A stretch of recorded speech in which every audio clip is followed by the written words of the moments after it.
for some hot weather this weekend. Take a look at those highs. We're going to be in the mid to even upper 90s with some very low chances of rain. Coming up, I'll have a look at your futurecast and exactly what you can expect. Now on Good Morning Augusta, as COVID-19 cases increase in the area, we hear from parents about how it's impacting local schools. Details as your number one source for local weekend morning news starts right now. Live from Television Park, this is Good Morning. Shine, thank you for joining us. It's great to see you. I'm Sean Cabbage-Stock.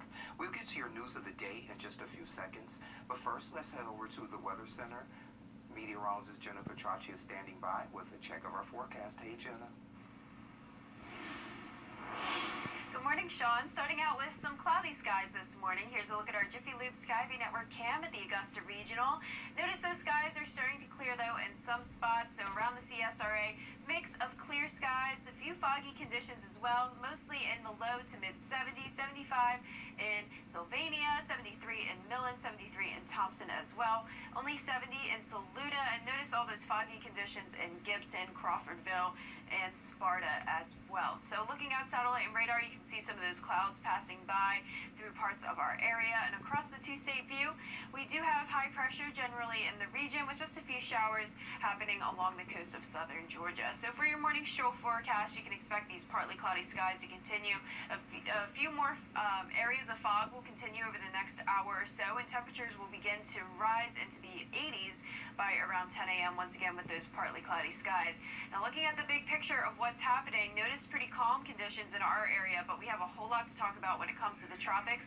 We have Hurricane Ida that is strengthening as it moves towards the coast of Louisiana and Mississippi, causing a hurricane warning to go in effect and a whole bunch of different advisories, watches, and warnings as well. So I'll have more details on our future cast here and a look at the tropics coming up. All right, Jenna, thank you. Saturday was game night for students across. All right, Jenna, thank you. Saturday was game night for students across the CSRA, and while most students enjoyed the Friday night lights, there were mixed reactions from parents about the rise in COVID cases at Columbia County schools. Our Ashley Jones has details. I think it's irresponsible. Shakisha Bailey has 2 kids in Columbia County schools. One has already tested positive for COVID-19. At school, they're supposed to be safe, and they're supposed to be taken care of like they're taking care of at home, and they're not. Just last week, Columbia County reported 405 COVID cases among students, while Richmond County reported 159. Friday evening, that number had jumped to 506 cases in Columbia County, 172 in Richmond County. But our leadership, they're not thinking about our kids. I feel like they're thinking of money and not about our kids. But Bailey doesn't just point to the school system for the rise in cases, but also other students. Of course, all the schools cannot require the kids to be 6 feet apart or anything like that, so it sucks. They're missing out on social time because everybody's not practicing the same. Everybody's kids aren't doing the same thing that we're doing. Just this past week, Columbia County school leaders implemented a mask mandate. Richmond County started the school year with that mandate, but there are concerns about how faculty and staff are enforcing it. News Channel 6 obtained this statement today from Columbia County school leaders about how they plan to enforce that policy. It reads in part, students will take frequent mask breaks throughout the day, including any time spent outdoors and during lunch. Students who are unable to wear a face covering will be socially distanced as much as possible and will have to quarantine out of school if they come into contact with someone who tests positive. While parents no doubt have concerns about the rising numbers, some say it's to be expected. I think the schools are doing everything they can. Adam Guest has a son at Evans High School. Most of the studies that I've read show that, masks are, unless you have the N95 mask, it's not helping a whole lot. He says there's not enough knowledge about the virus to fight it effectively. Because many more people have been vaccinated, are getting sick and infected with the Delta variant. So I think we'll have to take a wait-and-see approach. In Augusta, Ashley Jones, Wjbf, News Channel 6.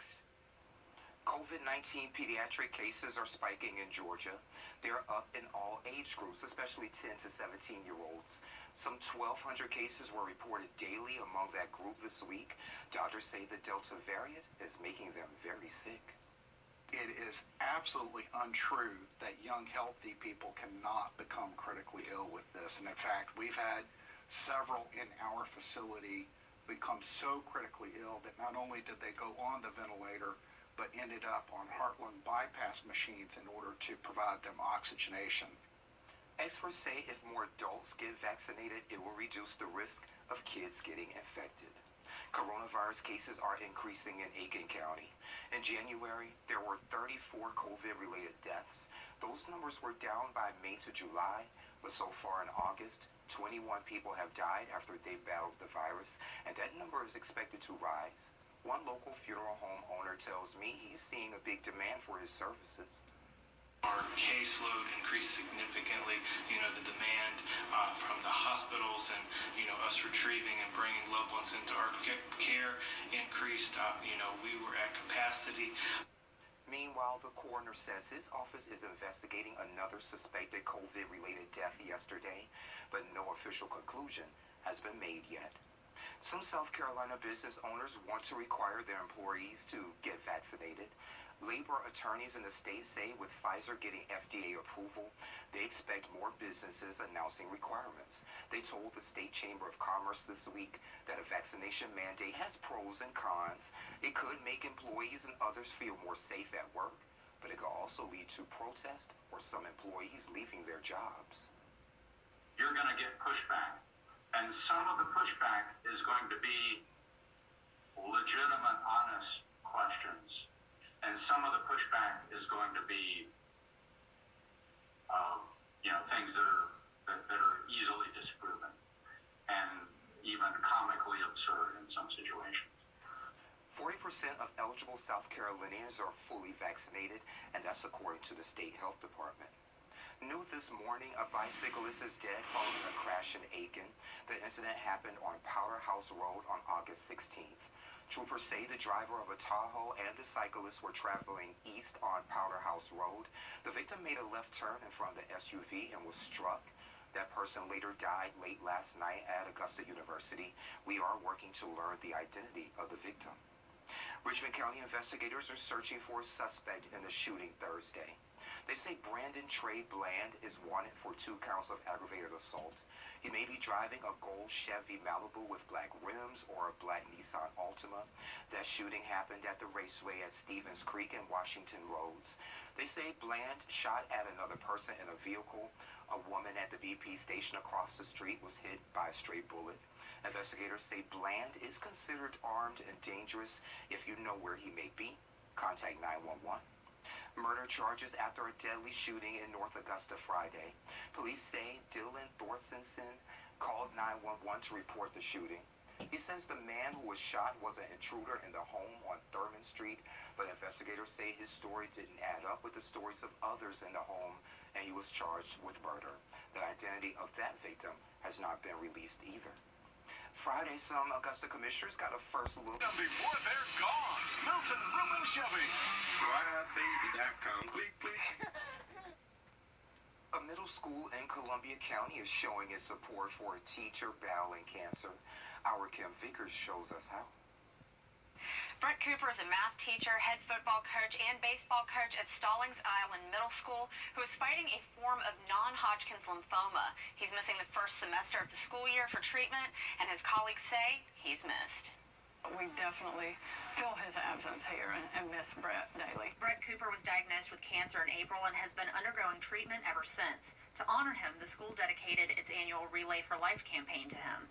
Casey Heckathorn, a friend and colleague, helped design a special rock star-inspired T-shirt to sell for the fundraiser. I guess I know Brett's love of music, and it's, he teaches with a guitar in his hand sometimes. That's how he teaches math, which is super unique. I know he's involved in a band with his church, and always going to concerts, always talking about music. Teresa Davis, another colleague, says that Cooper's positive attitude and energy is inspiring. I've never seen him, negative about anything, and so just that has generated such a positive impact on the faculty and the students. Heckathorn agrees. But Brett just has a unique energy.